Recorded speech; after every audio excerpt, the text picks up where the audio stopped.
I am a aspiring multifamily investor, and I have been looking for the right mentorship, tutelage, and coaching to take me to the next level. Now, as we know, I also have a pretty foundational level of understanding when it comes to all things real estate, not everything real estate, but a lot of things. In this season, I'm focusing on multifamily. And keep in mind, I've had some multifamily coaches and programs that have been a huge waste of time, waste of money, and to be honest with you, very disrespectful to my intelligence and my goals. However, after much due diligence, after really the grace of God and a lot of searching and probably buying more books than I probably should have, I have found a mentor and a coach, somebody that I actually believe in and who has reciprocated the belief in me. All right. And so that's very challenging to find, especially in this age of gurus and individuals who are happy to get the money, but not happy to do the work. Give you guys a bird's eye view, a candid look into a conversation. We're not going to treat this as an interview, but a conversation with my mentor and coach, Mr. Brian Chavis. What you will find and what you will hear and see is authentic, genuine information, true transparency, respect for the craft, and respect for those who take the time to actually listen and learn with and from him. So join us here, join us now. Enjoy. My brother, how are you? Hey, good morning. How are you? I'm doing great, man. It's good to see you, as always. Good to be seen. Yes, sir. Yes, sir. You know, I'm just going to get right into it. And from day one, you've always been very transparent, been very honest, been probably brutally honest, where some folks are like, hey, listen, I just want to get the money, so I'm going to say what needs to be said to get in touch with the person, to tap into their heartstrings. You started sowing and investing our very first phone call. I remember having a call with Karen, your admin, and she said, all right, so we had a regular call, and I just wanted to see if the program was for me. Then 30 minutes later, she said, I think because of your situation, Brian wants to talk to you now. Like, he won't give him a call. Here's his direct number. I was blown away. I said, okay, because I already understood the resume and the rap sheet, and we'll get into all that you've done and what you're still doing, the amazing platform, the relationships, the people that trust you with their education platforms. And I was like, okay. And then from that call, it was an hour and a half. And from there, you're putting me on the line with other people. You're giving me a lot of information. You're messaging me PDFs, things like actionable things, right? Where everybody else would kind of hold the game back. You said, hey, man, listen. And you said it on the call, hey, man, listen, you haven't paid me a dime. I actually just like to teach and talk about this stuff. So I'm going to sow into you now. And this was with no promise of anything, but we're here. And I took that to heart. I said, okay, this is the information, because I'm the same person. As I'm taught, I teach. So you have had and I'll say interesting, but very unique pathway to where you are now. But so to start us off, I just want to talk about where you are, what you do currently, but then we'll start to backtrack as to where, how you got here. And then finally, the very non-guru approach that you take to real estate and building wealth and empires. Yeah. Well, thank you. A little backdrop to a little more context to why I did what I did. The reason why I picked up the phone or had them have you call me is because the context from my team was you're in due diligence on a particular property. Yeah. And so, it's like, hey, man down, man in the, in the ocean, drowning. We got to get out there and help. And I can't let this, brother just, drown on my watch. Not now that it's been brought to my attention. And so, what seems like, here's the thing. What seems like something that's, this guy's, took time, and this is what others would do, my peers would do in the industry if I reached out to them. Mm-hmm.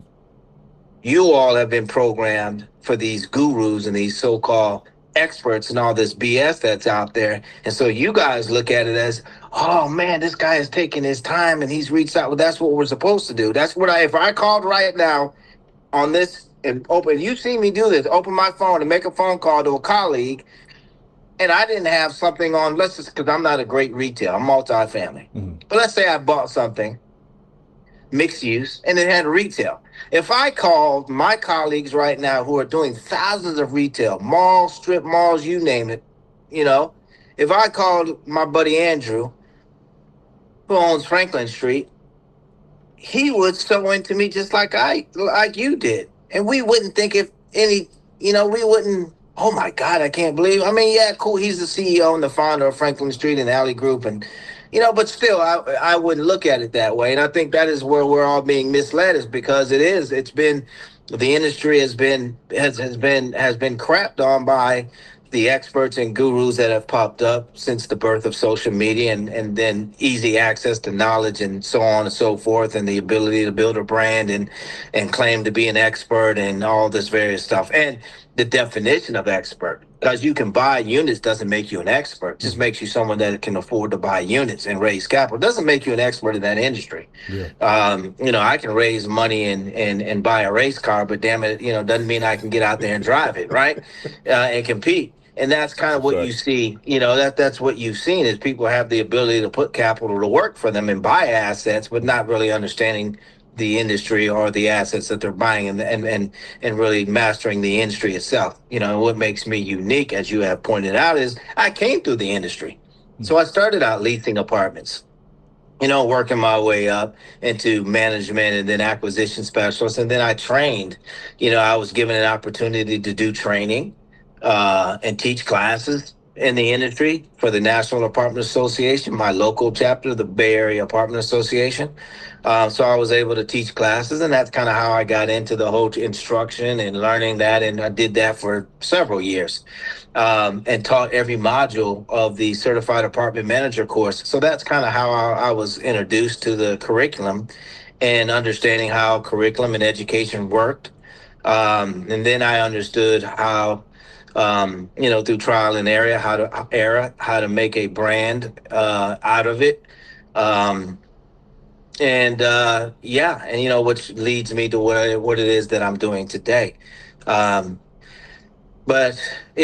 having an individual like you reach out and say, "Hey, I'm in distress," or "Hey, I'm currently buying something," I don't even really think you knew you didn't know you were in distress. It's almost like swimming, and we just lost one of our dear actors from the Cosby Show, Theo Huxtable, in a drowning in Costa Rica. It's like getting into the ocean. I'm sure when he got in, he didn't understand that there's a rip current and what that means. And so you're swimming and having a good time with your friends, and you have no idea the death trap that's just beneath your kneecaps, right? Yeah. Or your waistline or your shoulder line, this rip current. And that's what happened. Rip current takes you out to sea before you know it. But meanwhile, it all looks calm. It's all good. The water looks great. Yep. The temperature is awesome. Everybody's swimming. Everybody's having a good time. No one understands the rip current. And that's basically a great analogy of this whole entire what has happened with the birth of social media in this industry and many other industries, is everybody jumps in, and the weather and the temperature, everything is wonderful, but they really don't understand the rip current that's below. Yeah. And until you're a tactical swimmer, like a lot of these frogmen and tactical swimmers that understand and study it and know how to deal and know how to suss out the situation and understand that there's a rip current beneath by looking at certain conditions and things of that nature, and are able to navigate those type of waters, but they have expert knowledge in rip currents and understanding how to swim and navigate those, whereas the normal individual doesn't, like the individuals that end up drowning. But again, everybody gets in thinking it's great. Yeah. And that's how they get into the multifamily, thinking it's great, but do not want to take the time to become an expert, do not want to take the time to understand how to swim out of a rip current, how to assess and see the calm waters and understand, how to, hey, look, there's possible rip currents in this, and not, and proceed with caution. Yeah. And pay the consequences. And that's what you see. A lot of investors get involved because they think it's great. The weather's great. The temperature is great. Everybody's doing it. Everyone's swimming, having a great time. And then 4 or 5 of them get swept away in the rip current, and it becomes a tragedy, right? It may not grab everybody. Like there was probably 15 or 20 other people in that water with Theo and them, and didn't get, pulled away. One guy got pulled away with them, is in critical condition. Like, so some may suffer, some may, drown, and that's what you see in the marketplace. Some suffer, their assets suffer. Some drown, which is foreclosure, right? Yeah. And some make it out. Okay. But you don't want to risk that. Why risk it? If you were to, I promise you, if you were to be able to speak to Theo right now and say, hey, because he's got a family, he's got a young daughter and a wife and beautiful career going. I bet you if you had told him, hey man, there's a risk of a rip current in that water. You can't see it, but there's a risk that you may not come out if you go in. I promise you, he wouldn't have went in. Yeah. I promise you, he would have proceeded with much caution. Yeah. Much caution. Whether that be strap up with floaties, have a whatever, go in with a raft, whatever. He would have had to put some precautionary measures in place. Mm-hmm. And so that's kind of where we're at here. It's like, we got to warn folks and teach them and to give them an understanding that you can't just run in and jump in all waters, even though they look calm and the temperature is great, and you might see others in there swimming, that there's caution. There's danger beneath the water. Yeah. There's a rip current. And so how do we navigate that? That's the multifamily industry. And that's kind of how we have to look at this industry. And it's so hard. It's going to get even harder now, Layman, to be able to see and understand what is real and what is fake with deep fake and all the videos, because everybody is an expert. Everybody is online, and here's the catch point. Here's the one of the best magic tricks. Here's the watching the hands, but not understanding really what's going on. You're focusing, I got you here, but I'm doing this, but right now I'm in your pockets. You don't even see it, right? Yeah. It's like that sneak jab. You watch, you're looking at my footwork, and then I catch you with the right straight jab. Because you're looking at you, I got you memorized with body movements, and then bam, you don't see it coming out of anywhere, right? Yeah. So how do we, it's what is that when in social media, and a lot of that is the folks standing in front of the cars and claiming that they've got thousands of units, and they might have thousands of units, but you've got to understand having thousands of units does not make you an expert. Right. Does not give you the ability to teach. You might be able to teach others how to raise capital, but you don't know how to. You can't necessarily assume that person can teach you how to operate a property. Right. And also understand an individual that has thousands of units that's still teaching. You got to be careful what they're teaching, because if you got thousands of units, you've got to get more context of the background of who they are. Because if you have thousands of rental units, you've got to also understand that they have the ability through those thousands of units for those properties to operate themselves. Mm-hmm. You may not have that luxury. You may be starting off with a 40 or 50 unit apartment building, which may be more hands-on, right? Mm-hmm. Typically, the formula is for every 100 units, that's one leasing, one manager, one maintenance technician for every 100 units. Mm-hmm. So if you're talking to a guy that's got thousands of units and whatnot, and he's trying to teach you how to get, hey, we just bought this 600-700 unit apartment building. Well, guess what? They got a staff. For every 100 unit, that's one leasing agent, one manager that oversees that. And then for every 100 units, you have typically a maintenance technician. Mm-hmm. So that means that unit is staffed. You run out and go, I'm going to do the same thing. I'm going to buy this 50 unit. Well, guess what? Your ass is doing the leasing, the management, and so on and so forth. Yeah. And then you get those, then you might get those dummies out there and try to tell you, hey, listen, man, all you got to do is hand that off to a property manager.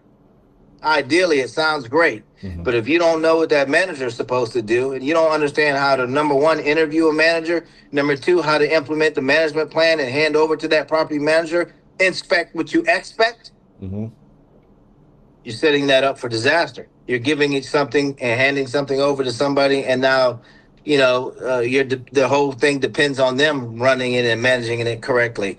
And it's not every management, not all management companies are created equal. You got to understand before you hand a property off to a property manager, you need to know more about property management, more about the management of that asset than they do. Yeah. So you just don't buy a unit and hand it off to somebody and like the gurus tell you to do, just hire a management company and watch the mailbox money roll in.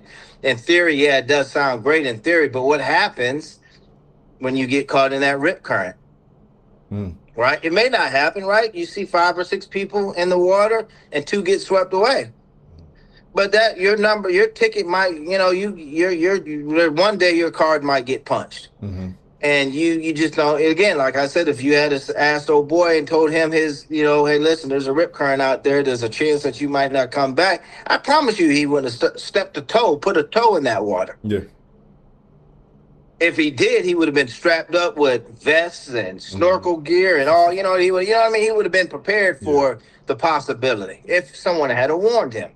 And so it's that's how we have to look at the industry. We have to understand that, the number one thing is to be insulated and have the foundation, the knowledge. And the problem with that is that it takes probably the most amount of time, at least 3 to 6 months of constant study and discipline to get a foundation to be able to move into the multifamily space. So you've got to first understand how to navigate the 5 phases.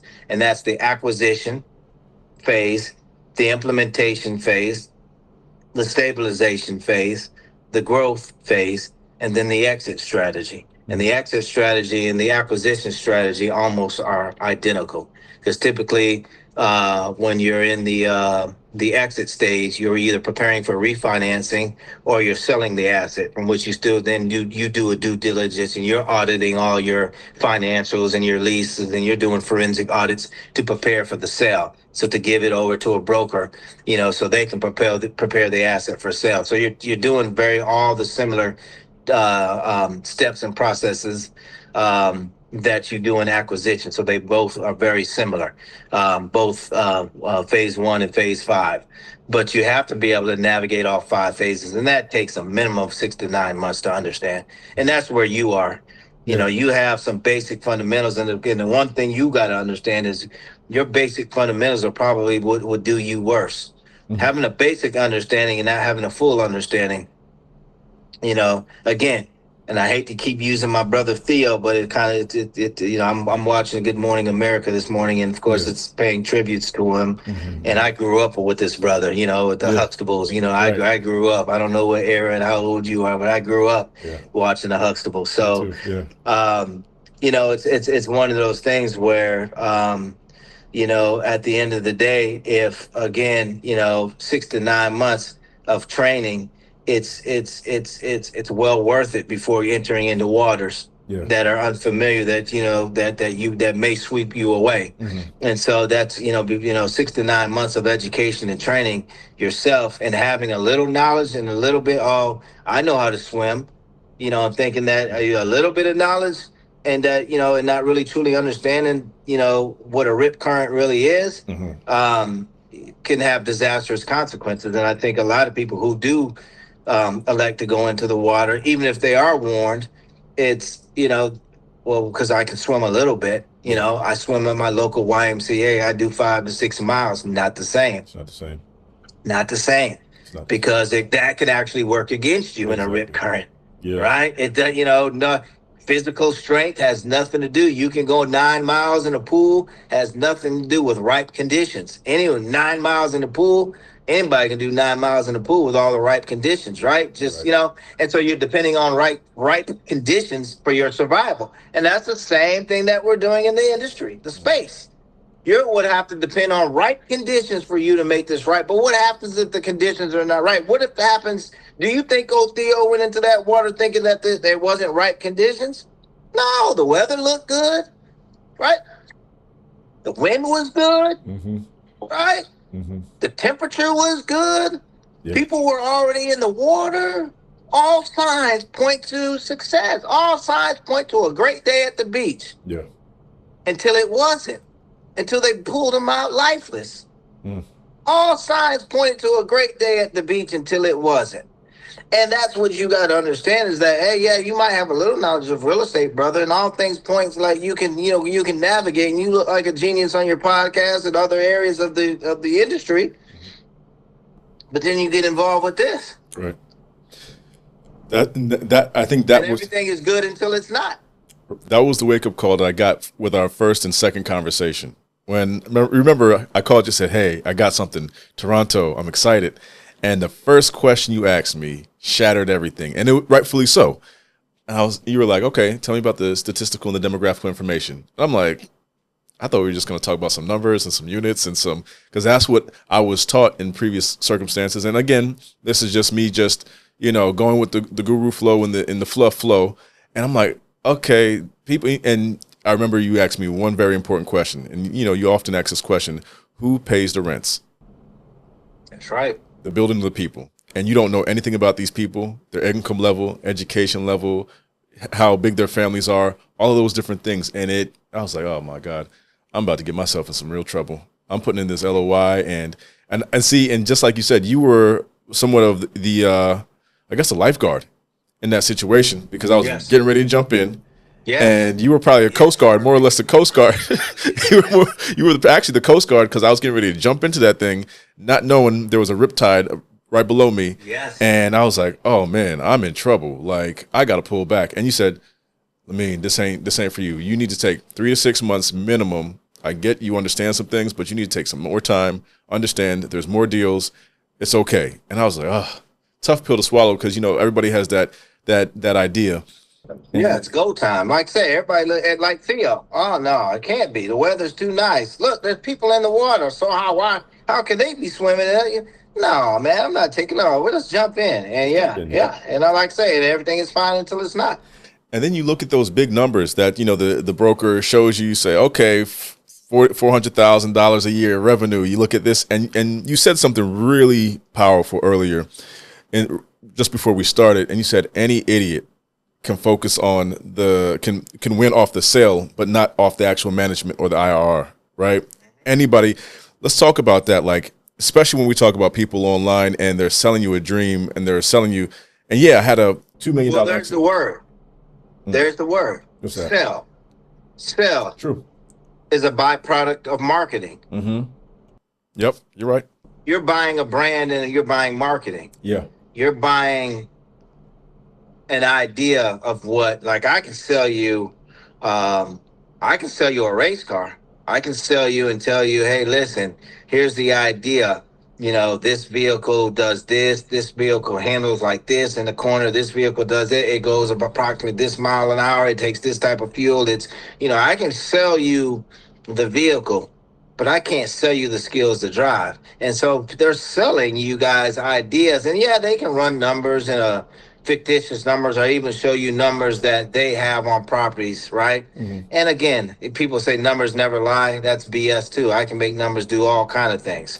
So I can create something on a spreadsheet that shows you an asset that I bought that cash flows. And let's walk you guys through this step by step. Blah, blah, blah. I give you all these fundamentals and these basics and understanding. What they're doing is showing you phase one, acquisition. Yeah. How many phases did I say there were? 5.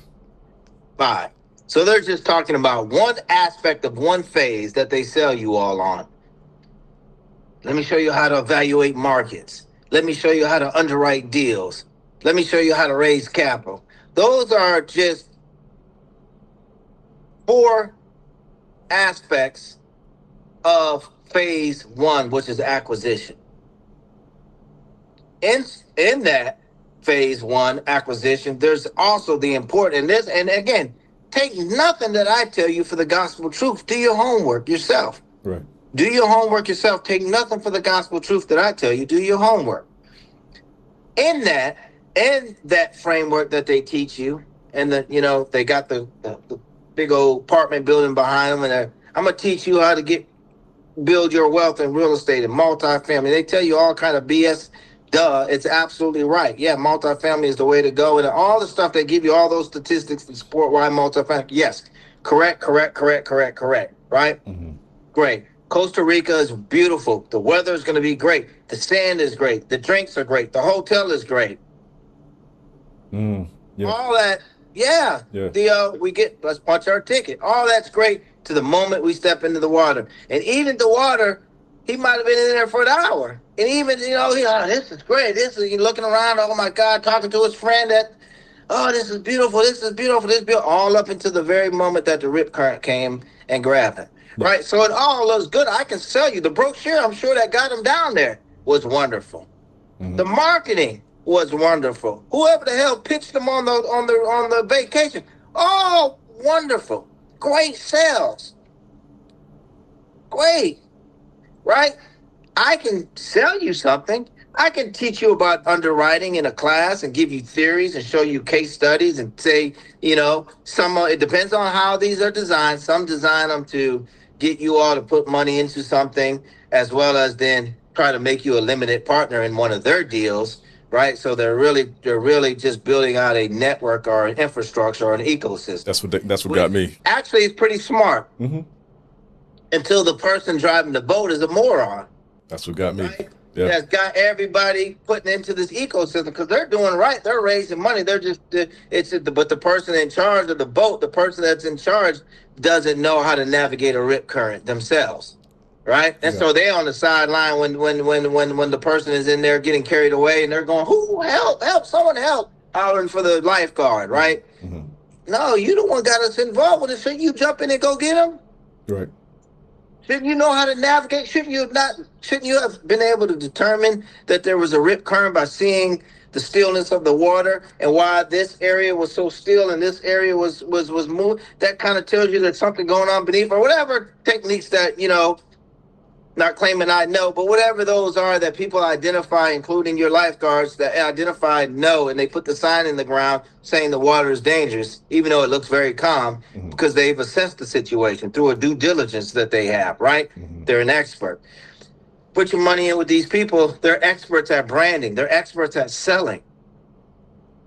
All your condones and all the experts at selling, not experts at operations. And unfortunately, yes, it seems cool, to put your money in with someone like that's highly successful. And sometimes it works out. Oftentimes, a lot of times it doesn't.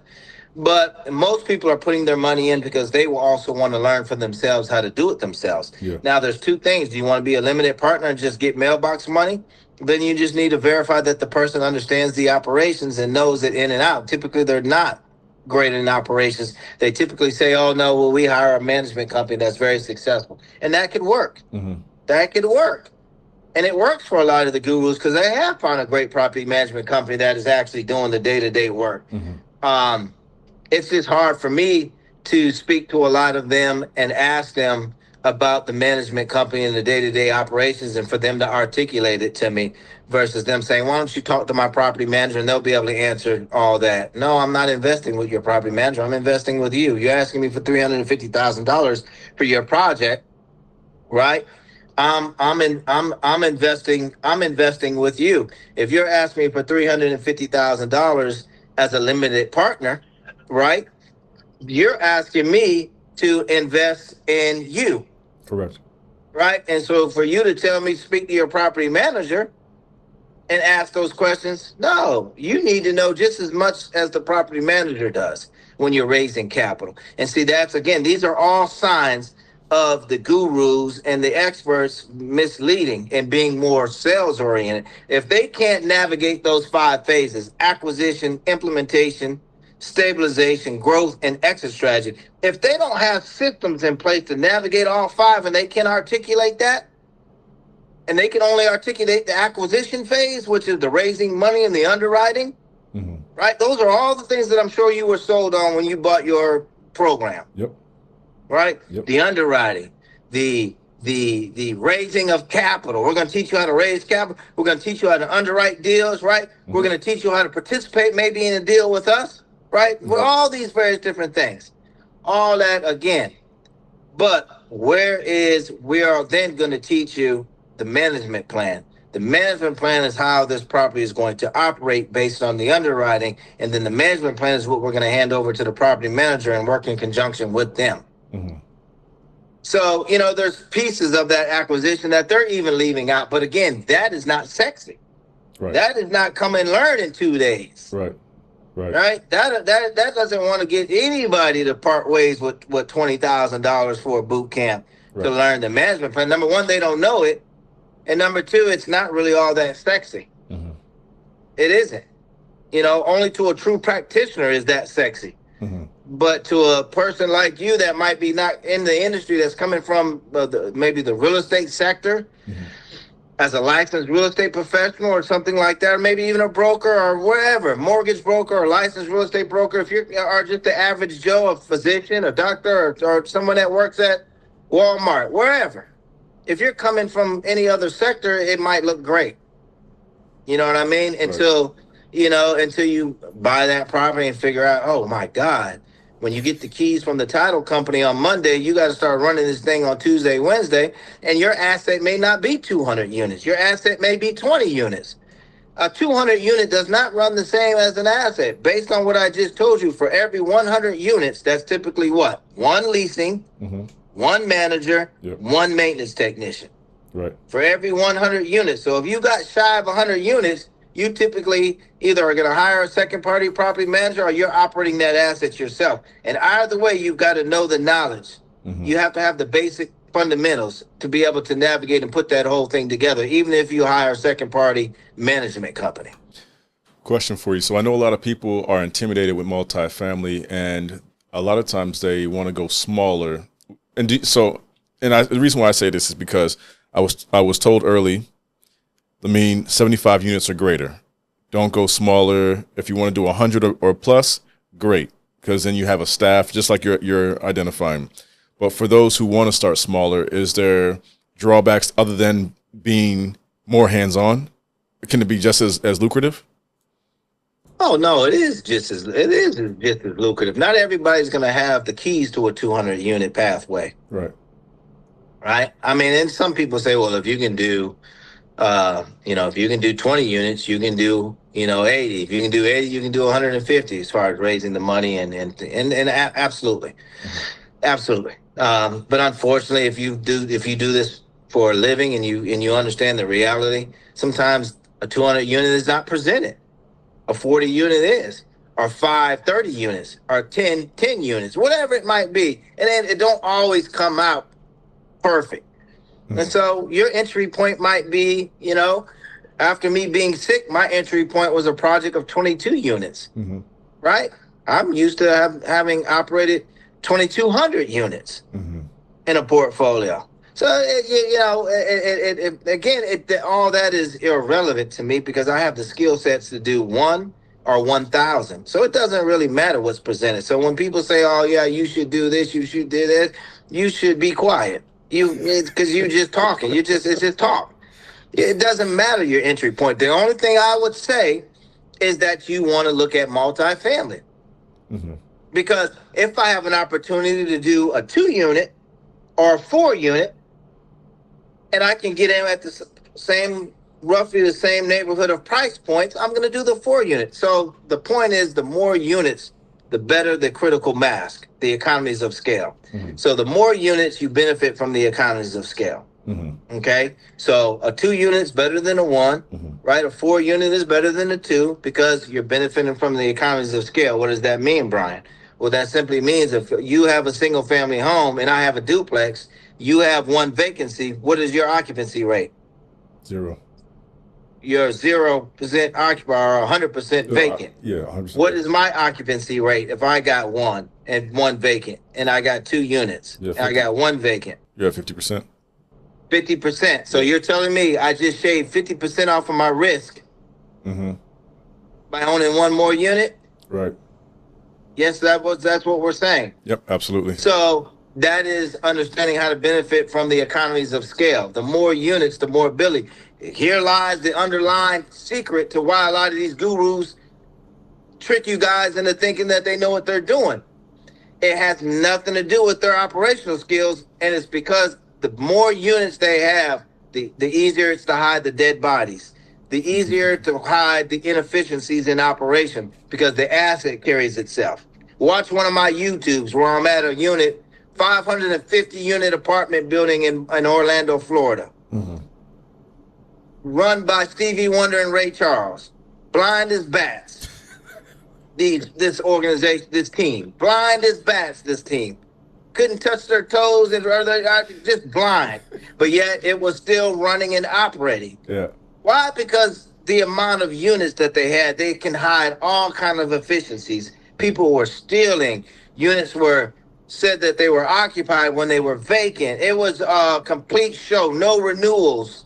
No, it was just drop off of renewals was in the tank.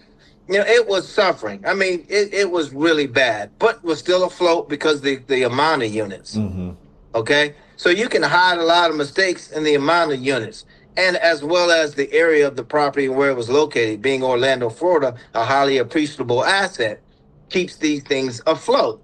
So a lot of mistakes can be hidden in the economies of scale, something that individuals really don't know about until they understand and break down and begin to understand the 5 phases: the acquisition, the implementation, the stabilization, the growth, and extraction. When you master those 5 phases, inside of the implementation phase, you begin to learn the systems from management, property management, day-to-day operations, to asset management. When you understand asset management, you understand the effects of economies of scale. You understand the effects of day-to-day operations and what that has on your underwriting guidelines, and goals. Meaning, I say this property is going to produce 8% cash on cash return.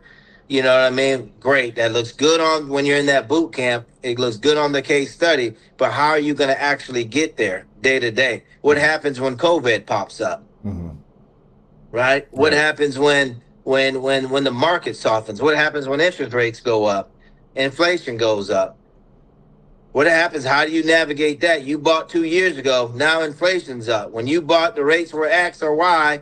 Now inflation's up. Rates are up. Now you got to try to refinance. Your property doesn't manage and operate like it did, like you said it was on the OM that you gave everybody. Right? So again, it's understanding how to operate. The aspects of the implementation is mastering both asset management and property management skill sets.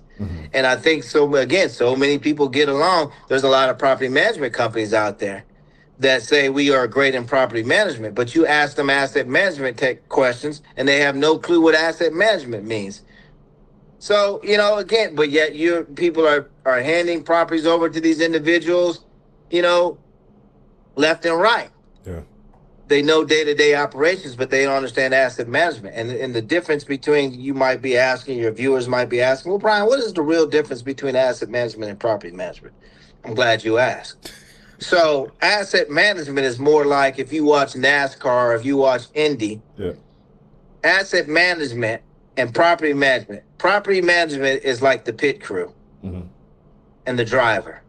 Asset management is the spotter that's up in the grandstands. The spotter understands the vehicle. The spotter understands everybody's role within the pit crew, and the spotter the guys up in the tower understand how to forecast what's going on, and they relate that to the driver and the pit crew.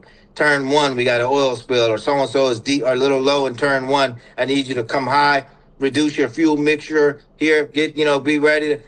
They're all in the ear of the driver. YouTube some of that stuff. You'll hear how they're talking, because I like listening to Lewis Hamilton when he's driving and he's speaking. The guy that he's speaking to is both the pit and the guy up in the tower is the one forecasting what's going on. And then they're able to make the adjustment to the tires. They're able to make adjustment to the fuel from the pit crew, so on and so forth. What changes need to happen when they come in. That's property management and asset management. The asset manager forecasts. The asset manager is totally focused on the end goal, which is getting that car across the finish line.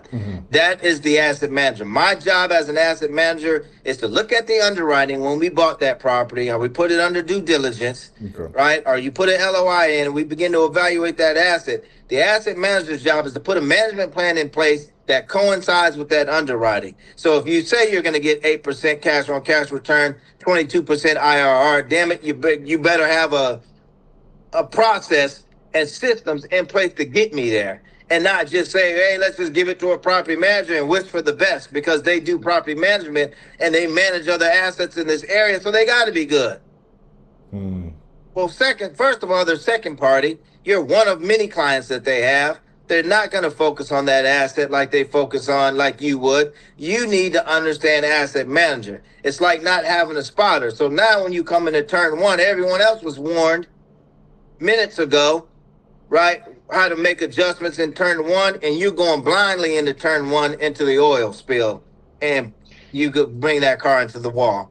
That's what happened. Well, the spotter was upstairs and he was asleep. He had to use the restroom. When he came back, you were in the wall. Somebody was supposed to be watching us. That's asset manager. They're always watching. That's why you ask for reports from the property manager. Give me my weekly reports. Right? I need to see my weekly reports, my dashboard reports. I need to look at rent roll. I need to look at at the occupancy, the delinquency, the traffic reports. I need to see market surveys. That's the stuff that comes in on a weekly basis that the property manager and the asset manager go over to Right. be able to understand how to position and how to fix that race car, how to make the adjustments to the tires, to the brakes, to the fuel mixture, all that constant. It's not just, have you ever noticed in racing a vehicle that starts to race, do you think they end with the same tires Right. No, not at all. and the same tank? Not at all. You know how many times that damn car has went through adjustments? Right. Whether it be to the brakes, to the tires, to the fuel mixture, to all of, you know how many adjustments is just why? Because it's reacting to the conditions on the racetrack. Mm-hmm. Most people are taught in property management, hey, this is the race car. This damn race car is going to get you from point A to point B. No, it doesn't. That race car is going to change every week, every quarter, every year. It's going to, you have to change according to market conditions. So you must make adjustments. And those who make the adjustments in advance win. Mm-hmm. Those who are late to making the adjustments lose. Mm-hmm. That is, and it's, and sometimes the difference between winning and losing is milliseconds. Right. Right. How fast they get those tires on, how fast they make those adjustments, how fast they forecast and changing that fuel mixture so they get the best out of the engine. Yeah. Wow. So, you know, It's a game of seconds and inches. and that's the thing. This is always so usually not speechless. I'm usually the exact opposite. I'm an over speaker. However, this information is so valuable. Why? Because nobody hears it, one, with these types of analogies, because it's very relatable, it's very understandable, but also more importantly, it's so true because, you know, and I can't tell you how many guys who I know have dumped $100,000 into a multifamily, $200,000 here, $50,000 there, and they said, man, I'll never do it again. Like, we got delayed distributions again, or they're asking us for a bailout, or, you know, and these guys are like, and they're, you know, they're in apartment complex, not apartments, they're in hotel ownership, they're in all kinds of other things that are real estate related, but multifamily is so much more dynamic and so much more different than so many other forms of real estate. So it's easy to get caught up. Yeah, absolutely. Well, it's easy to get caught up in multifamily, right? Yeah. It's easy to get caught up in multifamily because it's one of those situations where the lie is so true. Again, it's almost going back to the original analogy, and I hate to keep using my brother Theo, but like I say, it's top of my mind. God bless him and his family. Mm-hmm. The conditions, I'm sure, look so great to him. Look promising, yeah. The weather was so nice. The brochure was nice that brought him down to Costa Rica. Yep. When he got there, the sand felt so good between his toes. He seen other people in the water, everybody having fun. Everything looked good, but you didn't realize what was going on underneath the water because you couldn't see it from the surface. Mm-hmm. Multifamily is the same way. Boy, she'll make you look, oh, man, people have gotten so rich and people have gotten so sexy. You know, it make it look so sexy. It's just, oh, it's ideal. You're right. Mm-hmm. Yes, you're right. It's ideal. I'm just saying, before you get in, man, learn and understand what rip current is and understand, you know, you swimming in the ocean. These conditions ain't your local YMCA where you got great conditions. Right. And at your YMCA, you look like a genius in the pool. Mm-hmm. You can go for hours in the YMCA at the pool. Oh, I swim 2 hours at the pool in perfect damn conditions. Ain't no rip current in your local YMCA pool. Ain't conditions like that you got to worry about. Right. So you're ill-advised. You're ill-trained to jump in that water, even though it looks good. Mm-hmm. And then you jump in, and everything is good until it's not. Until it's not. So it looks great. My point is yes, multifamily looks great. I can make it look great in a boot camp. It is great. It's a great investment vehicle. I'm just saying, so is, again, another analogy, so is that race car. Mm-hmm. It looks great. Mm-hmm. Mm-hmm. Until you try to get in and drive it, and you're doing 180, and you're used to doing, 60 miles an hour on your highway? Now you're doing 180, and everyone around you is doing 180. Mm-hmm, mm-hmm, mm-hmm. And you're going into that corner at, 100 miles an hour. Yeah, it all looks great until you got to get in and drive, or you got to navigate a rip current. Right. And then it starts to look really bad, or you're not getting your distributions on time. Correct. It looked great on that brochure. Wow, he sold me this. It looked great. His all looked great. Mm-hmm. That brochure was so pretty. The property looked so good. The landscaping, and you ain't got a distribution in 2 years. Mm. See that brochure ain't paying the distributions. Correct. Now, circling back really quickly, so you jump back into the game with 22 units and still flip that into a crazy profit. Mm-hmm. Can we talk about that? Because, again, the misconception is that you have to have the most amount of units to get the most amount of profit, and you've proven that that's not the case.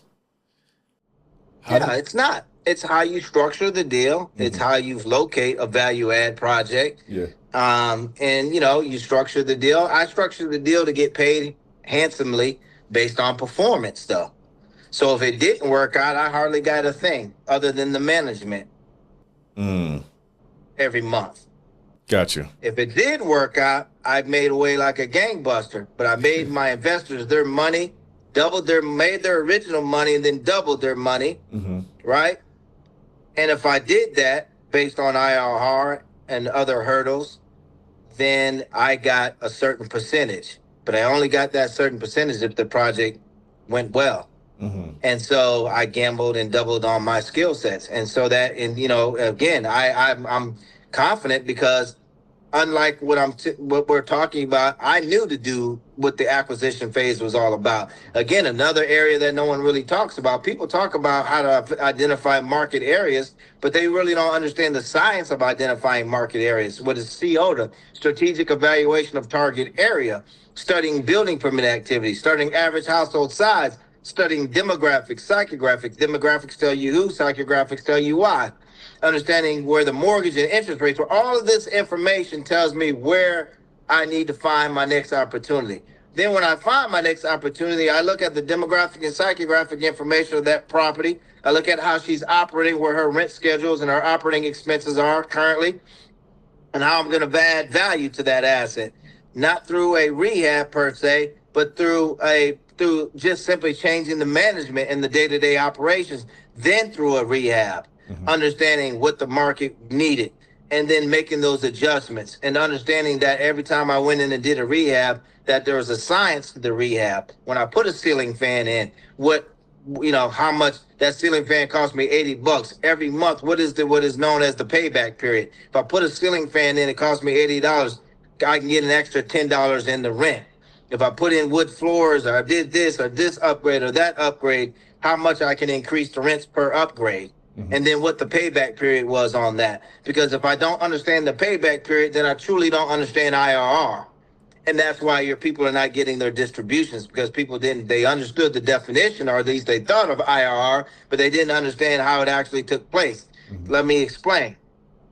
So how the IRR works is a measure of efficiency. So if I give you $250,000, like you said, your friends have been giving folks their money, and they said that they were going to get X amount of dollars back in return based on whatever the offering memorandum is, and typically it's some sort of sales pitch on how we're going to take and push the rents up and do this and do that. Again, all perfect conditions. No rip current. Mm-hmm. All YMCA conditions. This is what's going to happen. We're going to increase the rents. We're going to do this. We're going to add management. We're going to blah, blah, blah, blah. We're going to change the landscaping, all YMCA perfect pool conditions, right? Then it's not. Then we got lightning. We find out it ain't the YMCA. We got rip current. We got lightning. We got bad weather. Whatever it is, it ain't rosy like it said in the brochure. So we got to make adjustments.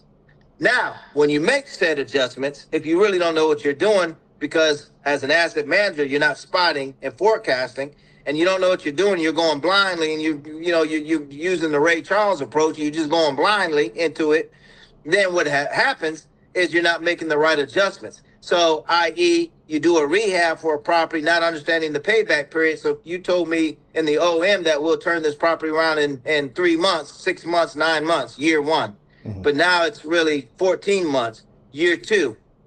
That affects the IRR. So if you said it's going to take me 6 months to rehab, 6 months to rehab a property, that includes $2,000 per unit right? And each unit will get rehabbed, in a certain period of time, and you do not stick to that game plan, and it takes longer, and it might take a little more money, or just simply, let's say it doesn't take a little bit more money, and it just takes you longer to do it because you've mismanaged the renewal process, you mismanaged, misjudged even the leasing of the unit and the markets of the unit, and you have to make adjustments. It takes a little longer. That affects your IRR. So that 18% IRR is no longer 18%. It might be 13% because you're no longer efficient based on the model that you showed me. You said 3 months, X amount of dollars. It's now 9 months, X amount of dollars. Negative because the property may have sat longer, vacancy, that's a fact. The turnover might have taken a little longer, that affects the IRR. The ability to get that unit once it's rehab leased, if it sits vacant because you miscalculated the market, that affects cash flow, which affects IRR because IRR measures cash flows, future cash flows, but it's based on net present value formulas. And don't ask me to go too far into that because I ain't a mathematician, but I understand the time value of money. It's based on time. It's based on efficiency. That's the only word you need to understand with IRR. It's based on efficiency. So if you mismanage both at the asset manager level and the property management level, which is the execution level, then you've affected the IRR in a negative light. Gotcha. And so I know all of this going in, so I can look at a property, a 22 unit, and do in my sleep and understand what kind of management plan I needed to put in place, the steps from which I needed to rehab. I ran the numbers, I modeled it out, and I went to the investor, said I could do this and produce this. And this is how. Most were like, no, that ain't gonna happen. If you got that, that would be crazy. Yeah, well, am I crazy or am I crazy like a fox? Because I did my homework and I seen that the pier was coming in downtown St. Pete, right? Got in, got the property before the pier was announced. Pier was announced, brought up the value. My operations brought up the value. I took the rents from $650 to when I exited that unit, I was getting $1,200 to $1,400 a month in the rents. 3 years later. So increased the value substantially. Obviously, the location of the asset played a huge role in the sale. But all that played out, and I banked on me executing and said, hey, look, when I do execute and get you your original money back plus double it, I want this number. It's a large number. But again, they had no problem. They were getting their original dollar amount back plus getting that doubled. Yeah. And I wasn't getting a dime other than the management fee. And I had to actually do what I say I was going to do in order for me to even get paid on the back end. Got you. Wow. And that's why that project ended up in Yahoo Finance, because I did navigate that, and I did it even through COVID. That in itself is a master's class. You know what? So obviously this is we got many more sessions. Documented too, Layman. I documented every day. Oh, that's right. Because I was coming back as my first major project after the brain tumor.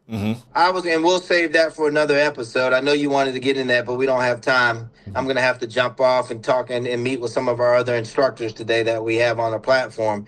But that was my first project coming back. Yeah. That was first project. Yeah. You know what I mean? You know, there's again, you know, so it's I mean, yeah, I documented everything because I wanted people to see and know. So I documented every single day being at the property, and it's all on video. I don't even know if we've uploaded it we may upload it. But yeah, it's sitting in a vault on a Google Drive every single day. And it's nothing fancy. I shot it with a mobile phone. But again, every day, from taking dead bodies out because someone, you know, committed suicide in one of the units, to the rehab, the process of how it all happened, through how I navigated COVID, all of it, every single day for 3 years, from the very first day that I stepped foot on the property and did due diligence and put it under contract to the very last day when I sold it and finally did a final sign off. Yeah. When I turned the keys over to the title company and did a final sign off, every single day was documented. Wow. Yeah, that's amazing. That's powerful. We're gonna showcase that footage for sure, and we have to have many more sessions. Brian, before I let you go really quickly, I know you got to run. I got to run too. Where can we find you? what platforms, what's the best way to catch you? Well, listen, everything we do is going to be on Buy It, Rent It, Profit. Soon I will be removing myself probably from all the Instagrams and the LinkedIn's because, I don't own those platforms. So, Mhm.